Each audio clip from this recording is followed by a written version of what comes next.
I was diagnosed with multiple breast cysts, both breast yon nung 2005.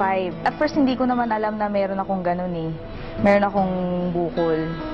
Tapos, nung naramdaman ko na lang siya, kasi meron akong hormonal imbalance, naramdaman ko na lang na hindi na ako makaligo, na yung tabo yung gamit ko.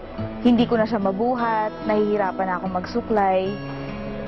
Tapos nung nagbaback pain na ako, meron na akong pain sa ganito, pero hindi ko pinapansin. Nung nakalipas na 1 buwan, hindi pa rin nawawala, nahihirapan na ako. Doon ako nagsabi doon sa mother ko kasi umiiyak na ako talaga sa pain. So nagpa-ultrasound ako.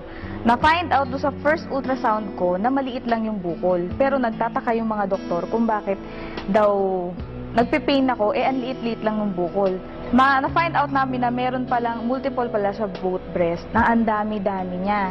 Tapos nakita ko na nagkapa ako, na talagang malaki na siya, matigas, hindi nagmo-move yung bukol. So doon ako nag-isip. Tapos nakakapa ako ng 3 lymph nodes sa may kilikili ko. No, nung napag-isip-isip ko, nag-research ako ngayon. Sabi ko, bakit ganito?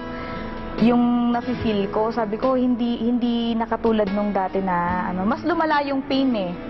Hindi ko na siya matiis. Nagpatingin ako ulit do sa doktor.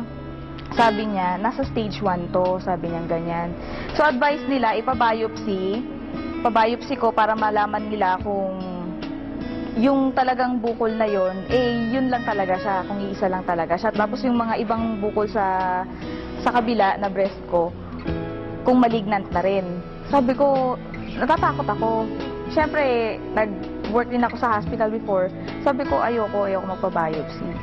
Tapos may pinatingnan na naman ako another doctor. Sabi niya naman nga, stage 1 daw talaga yun. Kasi nakita na nila yung itsura.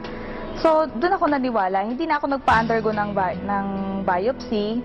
Binigay na nila ako ng medication. Sabi ko, hindi ko na-feel na yung medication na binigay nila sa akin, nagtitake effect. Nagpunta ako sa herbalist, binigyan niya ako ng mga products ng herbal, tapos yung nag-undergo ako ng 1 year na puro vegetarian diet lang. So, binago ko yung lifestyle ko. Nakaigi naman yun sa akin, pero hindi pa rin lumiliit yung bukol.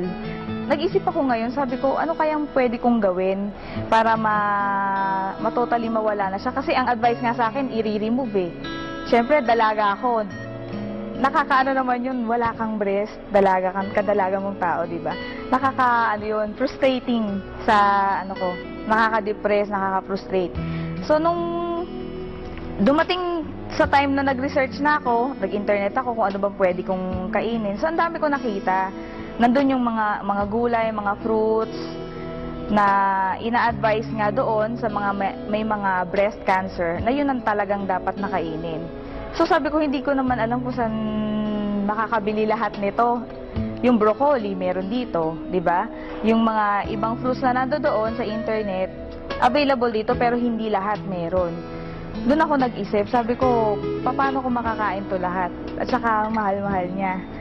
Until such time na dumating yung yung kapatid namin sa church na binibigay nga nila sa akin to, yung Alive. Ini-introduce nila sa akin yung Alive. Nung una, skeptic talaga ako. Tapos nung pinakita nila sa akin yung pinaka-literature, doon ako nagulat. Kasi lahat nung ni-research ko sa internet na dapat nakainin, nandoon lahat. Eksaktong-eksakto. Kaya sabi ko, wow, sabi kong ganyan, grabe naman to, sabi kong ganyan. Kung gano'n, hindi na ako maghahanap ng kakainin ko, pwedeng ito na, sabi kong ganyan. Nung coffee pa lang yung pinasubok nila sa akin, talagang sobrang sumakit, no? Nag-take ako ng coffee, di ba yung coffee natin meron ngang Alive? Talagang sobrang sakit niya. Napakapit nga ako sa sa wall, tapos pinagtatawanan nila ako kasi nga, sabi ng ganyan, yan pala nga tinitake mo, nagpe-pain ka na. Sabi niya, ibig sabihin yan, reaction. Which is alam ko naman dahil hindi na bago sa akin yung herbal. Nung nag-take na ako ng capsule, doon ko naramdaman na nakakaginhawa, nakakaigi. Hanggang sa nakapag 1 month ako, na-gradual yung pag-inom ko, hindi naman bigla. Kasi doon sa isang capsule pa lang na-feel ko na na merong may reaction ako naramdaman. Pero hindi ko isininto kasi naniniwala ako na makakatulong talaga sa akin ng malaki. Hanggang sa nag-isang buwan, nagsabi ako doon sa mama ko, sabi ko, maganda ma, sabi kong ganyan kasi nalelesen yung pain, pati yung back pain ko sa likod, nawawala, sabi kong ganyan. Tinuloy-tuloy ko hanggang sa nagpatingin ako, tapos kinapa ko siya ulit. Yung bukol, maliit na lang. For 2 months yun. Kasi nagdag na 9 capsules na ako eh. So, hanggang ngayon, continuous pa rin, tuloy-tuloy yung medication ko. Hindi ko tinitigilan yung Alive. So, ngayon, maliit na lang siya. Maliit na lang. Tuloy-tuloy pa rin yung medication ko para totally ma-dissolve na yung bukol. Malaking malaki po ang naitulong ng Alive. Sobra.